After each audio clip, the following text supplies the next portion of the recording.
Hi, I'm Regina Young. I'm the Erlanger Trauma Services Outreach and Injury Prevention Coordinator. And today I've got my friend Lieutenant John Harmon from the Tennessee Highway Patrol here, and we're going to talk to you about some driving safety tips for the holidays. John? Like she said, I'm Lieutenant John Harmon, Tennessee Highway Patrol. Special programs, I work out of the Chattanooga area here and out of the Chattanooga headquarters there on Cummins Highway. Today we're going to talk about distracted driving. Tennessee is one of the top states in the nation when it comes to distracted driving accidents. And so we want to talk a little bit about what distracted driving is. Of course, everyone thinks about using their cell phone, but really and truly it can be a group of people in the back of the car making noise, distracting you, trying to eat your lunch. If you're like me, doing your makeup in the car, all of those are considered distracted driving. We have a hands-free Tennessee law that went into effect in July of 2019.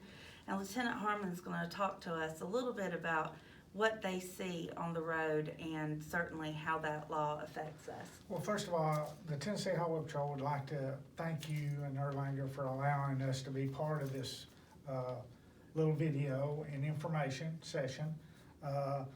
Yes, the hands-free law went into effect in July of that year, but what we're seeing is a tremendous amount of use continuing with the cell phones. Distractions in your car are not just about the cell phone, like you said, it can be other people in the car, but that's naturally going to happen and has happened throughout the time since we had cars.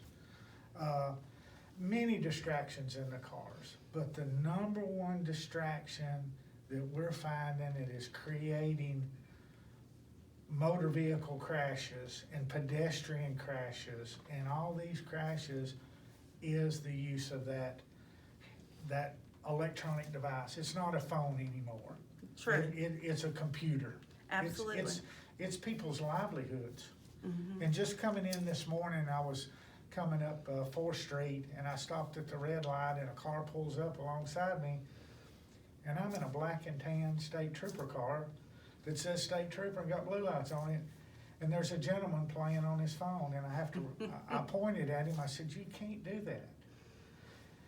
We have to take personal accountability for our own safety.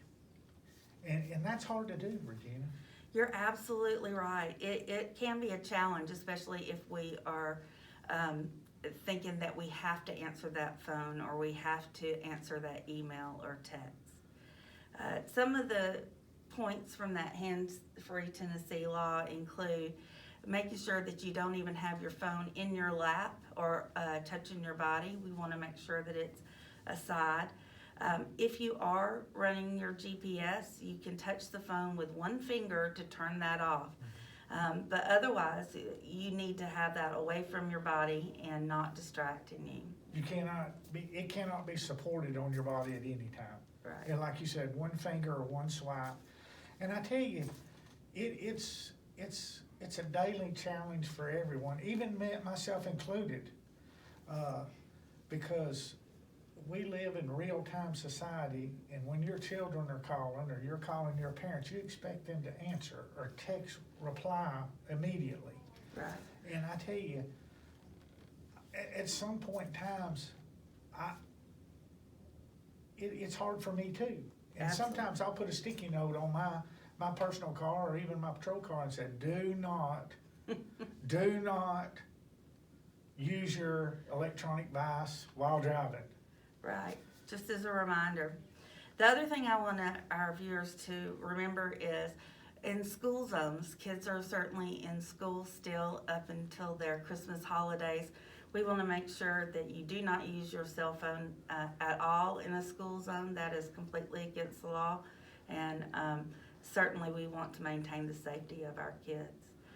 Lieutenant Harmon. But before you go there, I also want to bring up that it's a hands-free state, but just because it's a hands-free state doesn't mean we're still not distracted while we're driving down the road talking on our Bluetooth or whatever device you might have, because often, have you ever been talking to somebody driving down the road and then you think, I don't remember driving by the Walmart and I need to stop and get bread and milk. Right. It's because you were engulfed in that conversation and you did not see anything but what was in front of you, and you don't even remember passing the McDonald's. Absolutely. So that in itself is still a distraction. Absolutely, we have to be aware of our surroundings. Lieutenant Harmon, thank you so much for coming and talking with us today. I hope these tips will help you stay safe during the holiday season and the following year and beyond. Thank you, and we'll talk to you later.